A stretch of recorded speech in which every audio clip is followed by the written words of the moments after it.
All right. Now I want to move on to the Broderick review.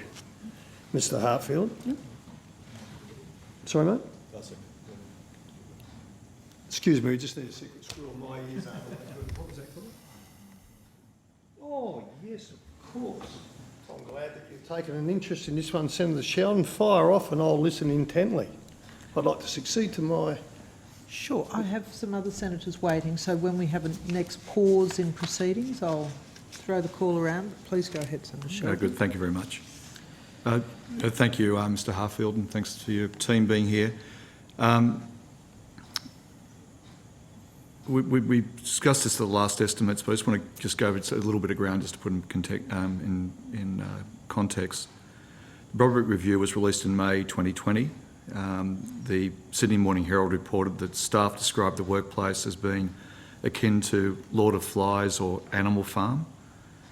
Can you update the committee on how Airservices is implementing the findings of the Broderick Review now? And I know you gave us a report last time, but we'd like to get an update from this.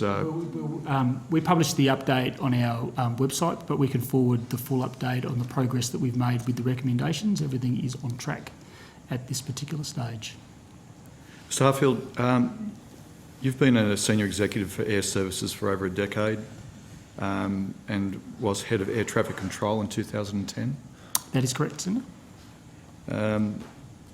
During that period, and it's appropriate, because of the important serious issues that were raised in the Broderick Review and also in the the previous review, North Review, that there was a series of allegations regarding the culture, which included management. So I'm going to ask you some questions which are a bit close to the bone, but if I don't ask you, it's sort of it's inappropriate that I shouldn't be asking about other people as well.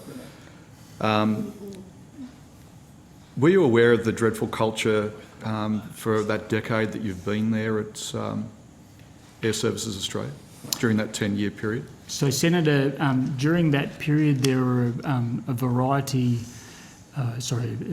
there were a number of events where we conducted different reviews into the culture of the organisation, including into air traffic control, and I can remember a couple of them while I was the head of the air traffic control group.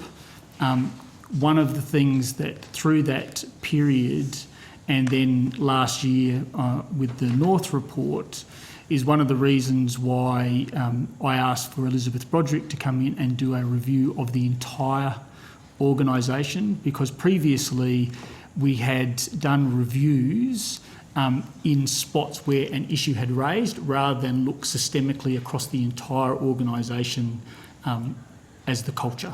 So yes, I'm aware of reviews, and it's also the reason why I conducted with the Broderick Review one of the entire organisation, while North was just focused on air traffic control. In your senior roles in that 10 years, do you take personal responsibility for the dreadful culture that has occurred in Airservices Australia? Senator, I've taken responsibility, and I've publicly stated to all staff that with the release of the Broderick Review, I did take time to reflect my entire time in the organisation for 30 years and understood and looked at what are the things that I may have walked past, things that I had previously thought that continued to accept, and also understand that as the role as a leader in the organisation, what are the things that I might have tacitly approved by walking past. I have stated to the entire organisation that I take full responsibility for not only the culture the organisation currently has, but also for addressing it and moving it forward. So I have publicly stated that. Have you made any reports of sexual harassment, either involving yourself or witnessing other people being involved in sexual harassment or bullying within the workplace where you've made complaints? Sorry, can you... So you've been in the organisation for a considerable period of time, you've been in a leadership role for 10 years. Have you also, I'm not asking for the details, but have you also made, have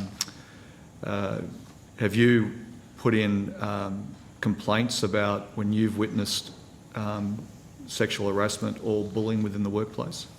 So I can't recall putting any in specifically. I can recall dealing with a number that resulted that I was aware of, if you understand what I'm saying. Is I didn't specifically report, there's been reports and I've dealt with a number.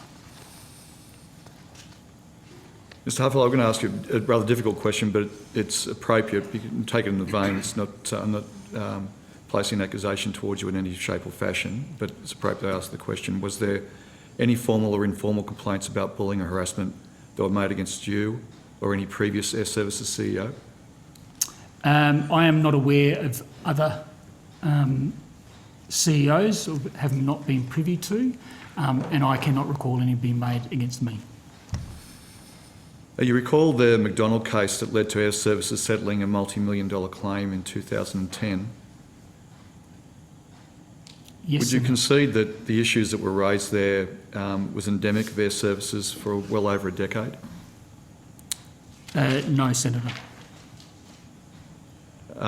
In light of the Broderick report and the North report, why do you say no? Senator, that some of the issues resulting in that particular issue were not necessarily picked up in the Broderick review. So so you're separating from the fact that there isn't, you agree there was an endemic Senator, situation I've of bullying agreed that and the culture of Airservices Australia and as shown from the Broderick report as well as previous reports is that things around bullying and harassment and potential sexual harassment have been occurring in the organisation, in the air traffic control environment, as well as across the board.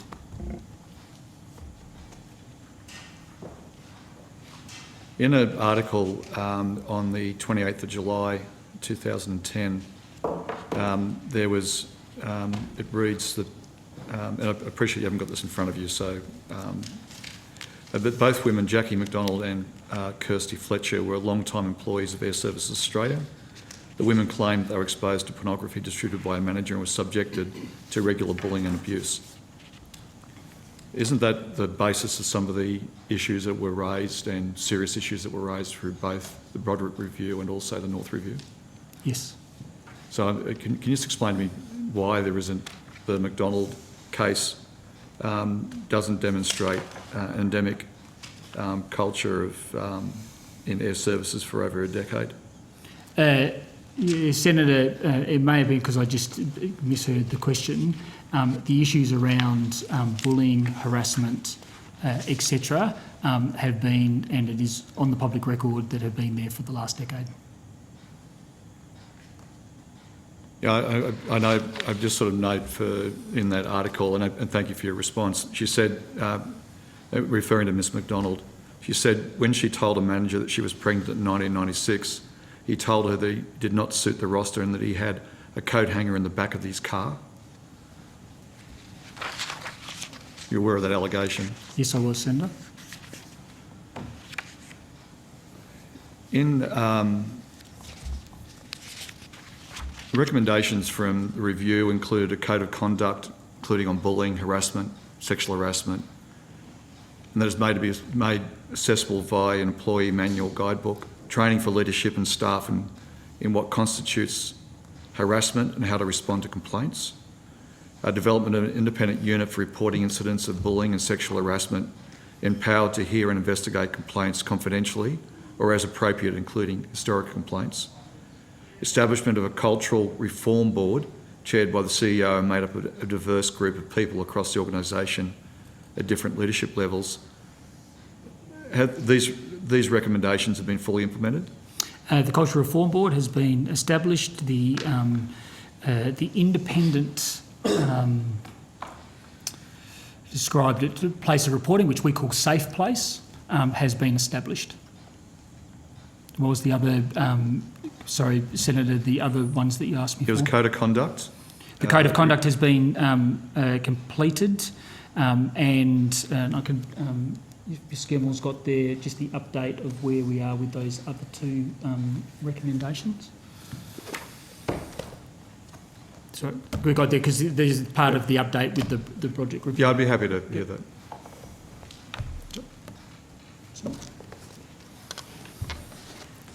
Senator Sheldon, after this response, would you mind if we give Senator Whish-Wilson 5 minutes and then come back to you? That's absolutely fine. Thank you, Chair. Thank you, Senator. Would you mind repeating the question?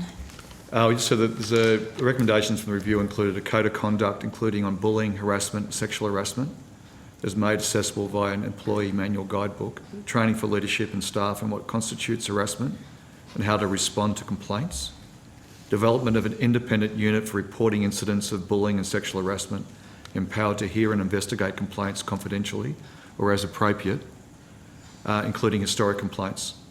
Establishment of a cultural reform board chaired by the CEO, made up of a diverse group of people across the organisation at different leadership levels. And Mr Harfield, suggesting you'd be able to give us an overview of where the Broderick Review is up to and if you could cover those issues I've raised. Thank you, Senator. Indeed, I can. So all of those initiatives have been put into place.